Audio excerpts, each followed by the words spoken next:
Hi, I'm Helen, and this is a review of Sophia Blackwell's debut novel, After My Own Heart. Okay, so I read the Kindle edition, and you can see the cover there. I think it's really striking and renders really well on Kindle. This book's published by Limehouse Books, which is an indie publisher based in London. It's told from the point of view of Evie, who's 29, works in the publicity department of a publisher's, and gigs on the side. She has this soulful singer-songwriter, sort of blues-inspired voice. And as the novel opens, we find out that Evie's girlfriend of 5 years has been cheating on her with a mutual friend. That's obviously a huge blow, and completely, it's like this cannonball shock to Evie's life. Of course, I didn't like Evie at first. It took me a while to warm to her. At first I thought she was a bit of a drama queen.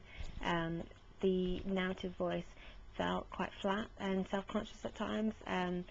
Evie's such a performer, and she's such a larger-than-life character that at times it felt like she was putting up a facade. This started to change as soon as her and her girlfriend had broken up.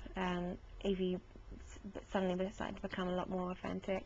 I loved the way that she's completely open about her self-doubt, and as a character she became a lot more three-dimensional.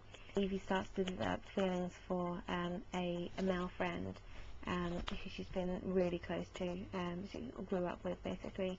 So I thought that was really interesting, the way that the author dealt with this intimacy, and the sort of trying to find the balance between whether this was a real sexual attraction, or was this caused by loneliness, or just the intimacy that they had had.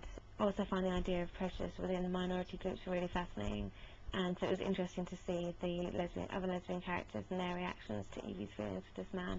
Because Evie is such a strong character, she did tend to bury some of the others for me at times. There were only two other characters that really jumped off the page for me, and they were Vinyl, the outgoing, red-headed, cabaret, all dancing, all singing character, and her friend Grey, who becomes a lot more central to the story later on.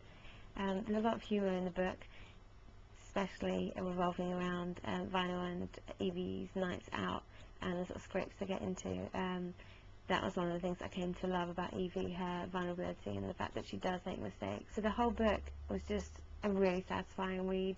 It was light and it was easy to read and quick to read, but there was still a lot of meat to it. Had some really entertaining moments, some really likeable characters, intriguing plot, a couple of twists and turns. It wasn't too predictable. So it's definitely well worth a read. That's the end of my review. Thanks for watching.